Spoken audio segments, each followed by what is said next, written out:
G'day, my name's Alan Gamble. Welcome to another episode of Aussie Box Office Charts. This week, not a lot, but some interesting things happened, so let's dive in. First up, Weapons is at number 1 again with another $1.9 million, dropping 30% on week 2 for a current total of $5.7 million. Freakier Friday holds number 2 with another $1.2 million.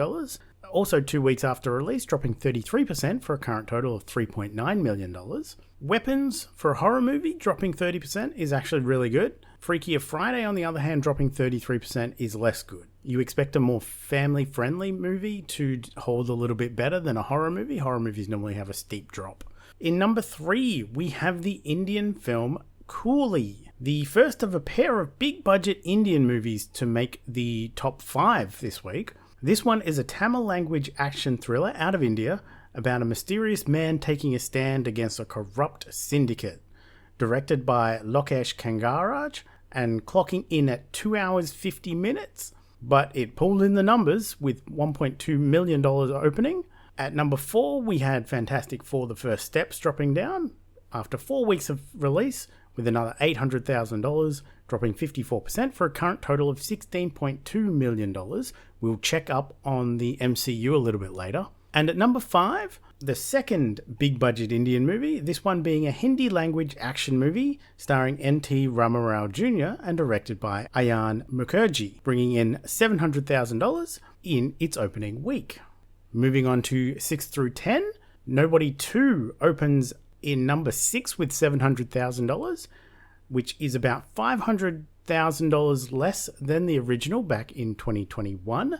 We'll check those numbers a little bit later. F1 the movie drops down to 7th with $460,000 after 8 weeks of release, dropping 46% for a current total of $28.8 million. Superman is at number 8 with another $300,000 after 6 weeks of release, dropping 55% for a current total of $24.2 million. And Jurassic World Rebirth lands at number 9 after 7 weeks of release with another $300,000 for a current total of $30.9 million. And at number 10, we have a little bit of conjecture. We have 2 reports. One says Mr. Burton at number 10 with $227,000. And the other says Life of Chuck, bringing in $179,000 for 10th, with no Mr. Burton. So there's a few wires being crossed. I'm unable to confirm which ones are which is accurate, but I thought I'll flag them both for you and you can make up your own mind. So Life of Chuck or Mr. Burton landing at number 10 for this weekend. Alright, so with Weapons remaining on number 1, let's take an updated look at Zach's movies. With Barbarian and Weapons going head to head, we can see now that Weapons has extended its lead quite considerably to $5.7 million versus $1.2 million. That race is well and truly over. Weapons is a great hit for Zach Cregger, so that's all we need to look at there. Freakier Friday, on the other hand, it's making up some ground with a strong week 2 for a current total of $3.9 million with Freakier Friday. And with Freaky Friday at a total of $6.1 million, it might get close. It might get close. $2 more million to just over. Will it get there? Disney hopes so, but we'll see. And if we take an updated look at our MCU by total gross, Fantastic Four: First Steps has powered past Brave New World, Thunderbolts, Eternals, Ant-Man and the Wasp: Quantumania, and the original Ant-Man, currently sitting right there at $16.2 million. About $1 million behind Shang-Chi and the Legend of the Ten Rings. So I'm not sure if it will get there or it will get close. It's certainly not beating Thor at $18.3 million. Although granted, these numbers are unadjusted for inflation. I should rerun these numbers with my inflation calculator, but maybe I'll do that next week so we can take an updated look at how Fantastic Four is really stacking up. But that's it for our charts roundup for this week. And taking an updated look at the top 10 for 2025. So this is a top 10 of every movie that's been released in calendar year 2025. Minecraft movie still at number 1 with $56.2 million. Lilo and Stitch is at number 2 with $34.2 million. Jurassic World Rebirth holds number 3 with $30.9 million. How to Train Your Dragon at $30.1 million in number 4. Slowly closing the gap is F1 the movie with $28.8 million at number 5. And Superman just overtook Mission Impossible to take number 6 with its $24.2 million, dropping Mission Impossible The Final Reckoning down to 7th with $23.6 million.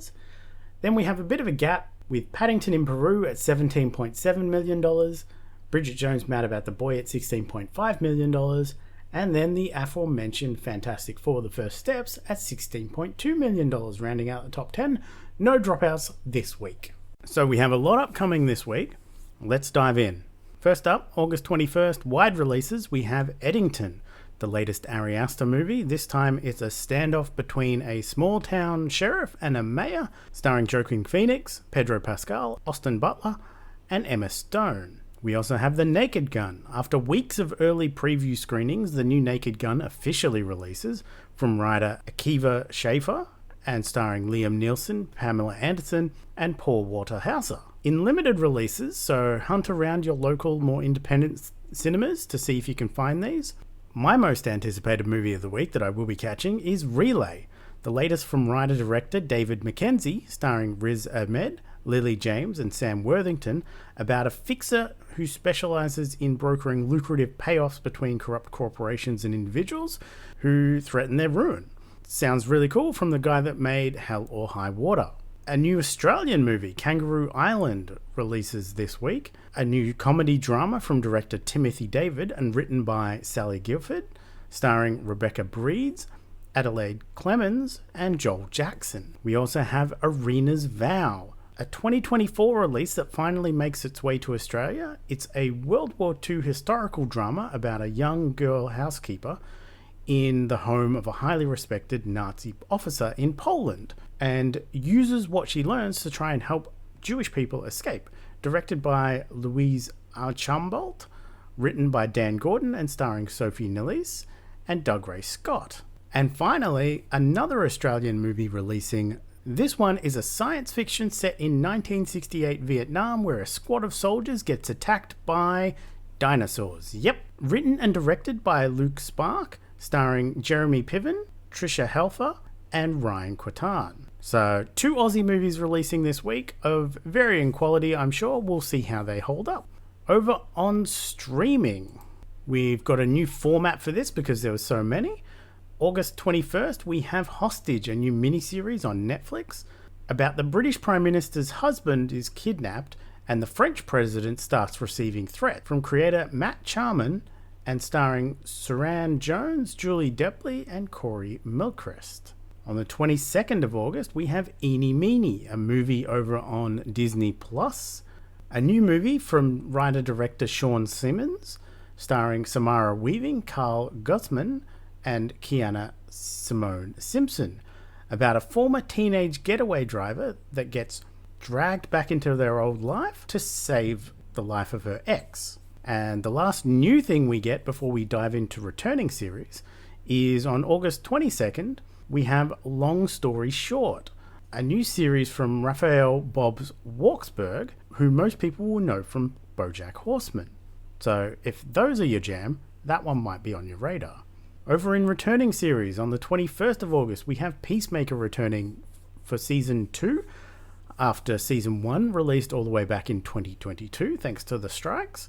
On August 22nd, we have Season 3 of Invasion over on Apple TV+. And on the 20th of August, we have Supercell returning for Season 2 on Netflix. So that's your lineup for what's upcoming. Lots of movies, lots of shows. Feel free to take your pick.